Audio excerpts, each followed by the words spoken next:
Bad weather doesn't cause crashes. Bad driving in bad weather does. Traffic and more traffic in 6 minutes. Randy, here's Randy Keith. Welcome to Mastering the Commute. I'm your host, Randy Keith. Episode 10, weather, rain, snow, fog, and all of those conditions that make people drive worse than they already do.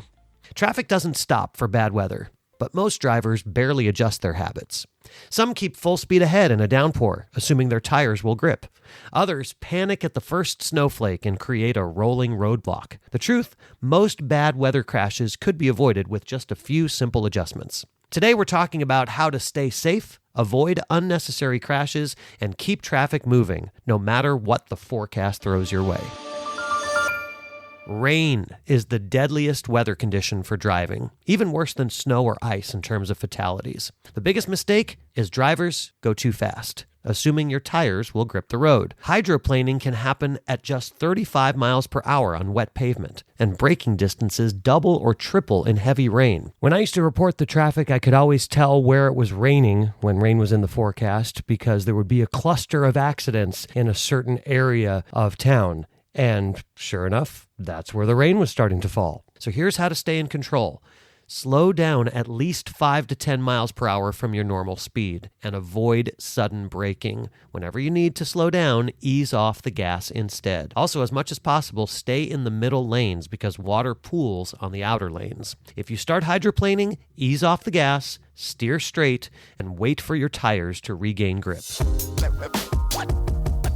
All right, for those of you in cold climates, I haven't lived in one for a while, but I do remember driving in snow a couple times. My first time driving in snow, I was actually on the way to work on I-5 in Seattle. That was fun gliding off of that off-ramp. So when you're driving in snow and ice, slow is smooth. Smooth is fast. The biggest risk is overconfidence. People assume that all-wheel drive or four-wheel drive makes them invincible. It obviously doesn't.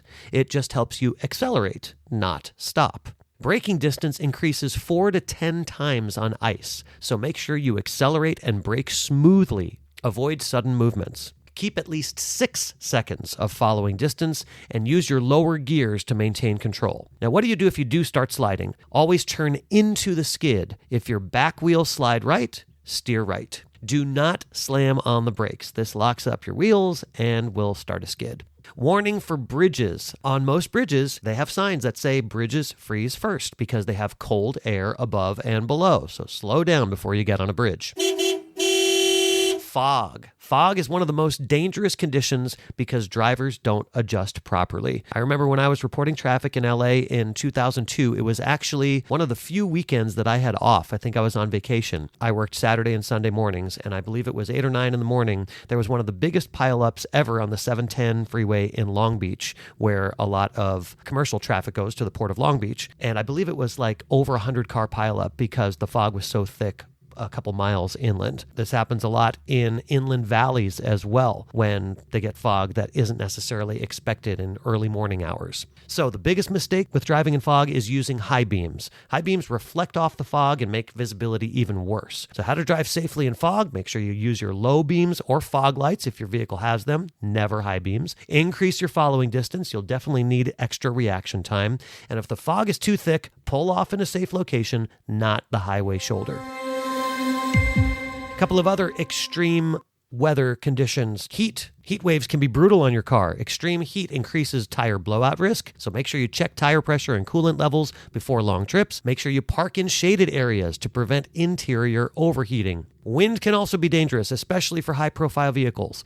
If you're driving next to a truck or an RV in high winds, make sure you leave extra space or try not to drive next to them because they can drift in your lane. Avoid sudden lane changes when you've got wind gusts. Strong winds can push you sideways. Of course, winds for many folks in hot climates, like in Southern California or in the deserts, brings up images of wildfires. So just a reminder, when there are fires near you, the wildfire smoke reduces visibility. So treat it like it's fog. Do not drive through active fire zones. Embers and smoke can make conditions unpredictable and can land on your vehicle. For those of you in the Midwest and in the South, you're very familiar with tornadoes. Obviously, if you're driving and you get an alert for a tornado warning, get off of the highway as soon as possible. Now, this is something that's interesting to me. My sources say, do not take shelter under a bridge, which is the first thing that I have thought of and I've seen many people think of when in those conditions, but wind tunnels can make the conditions more dangerous. So if you're caught in a tornado, abandon the car and find a low-lying ditch. Now that is like last-minute circumstances.